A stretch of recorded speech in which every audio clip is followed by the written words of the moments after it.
Ini adalah kisah mengenai teladan Kristus, yang meskipun memiliki otoritas untuk menghakimi, ia memilih untuk memberi kesempatan kedua, karena kasihnya bagi manusia lebih besar daripada tuntutan penghukuman.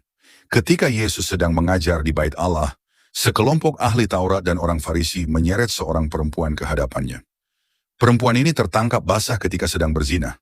Sebenarnya para ahli Taurat dan orang Farisi ini tidak datang dengan niat tulus mencari keadilan, mereka menjadikan perempuan itu sebagai alat untuk menjebak Yesus. Mereka lalu bertanya kepada Yesus, "Guru, menurut hukum Musa, perempuan seperti ini harus dirajam. Bagaimana menurut engkau?"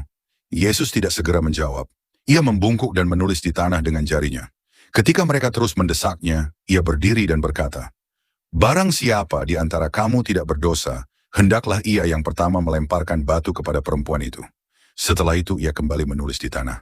Mendengar pernyataan itu, satu persatu orang yang hadir meninggalkan tempat itu, mulai dari yang paling tua hingga yang paling muda, hingga menyisakan Yesus dan perempuan tersebut. Yesus kemudian bertanya, "Di manakah mereka? Tidak adakah seorang yang menghukum engkau?" Perempuan itu menjawab, "Tidak ada, Tuhan." Yesus berkata, "Aku pun tidak menghukum engkau. Pergilah dan jangan berbuat dosa lagi." Lalu apa makna dan relevansinya dalam hidup kita saat ini? Perempuan itu adalah gambaran manusia, kita semua yang berdosa dan tidak luput dari kesalahan. Sementara para penuduh mewakili realitas lain, yaitu iblis yang disebut dalam Wahyu 12 ayat 10 sebagai pendakwa saudara-saudara kita, yang mendakwa mereka siang dan malam di hadapan Allah. Ia terus mencari kesalahan manusia untuk menjatuhkan, bukan memulihkan.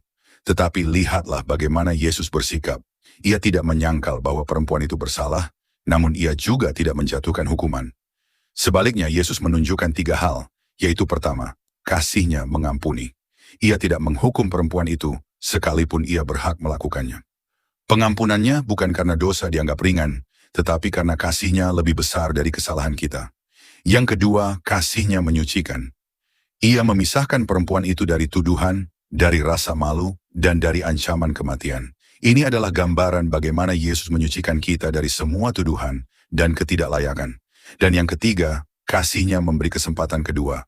Yesus berkata, "Pergilah dan jangan berbuat dosa lagi." Ini bukan sekadar pengampunan, tapi panggilan untuk hidup dalam pertobatan dan perubahan. Kesempatan kedua yang ia berikan mengandung tuntutan tanggung jawab untuk tidak kembali pada kehidupan lama. Dalam realita dunia yang cepat menghakimi dan lambat mengampuni, kisah ini adalah pengingat bahwa Kristus memandang manusia bukan dari kejatuhannya, tetapi dari potensinya untuk dipulihkan. Yesus adalah satu-satunya yang layak untuk menjatuhkan hukuman.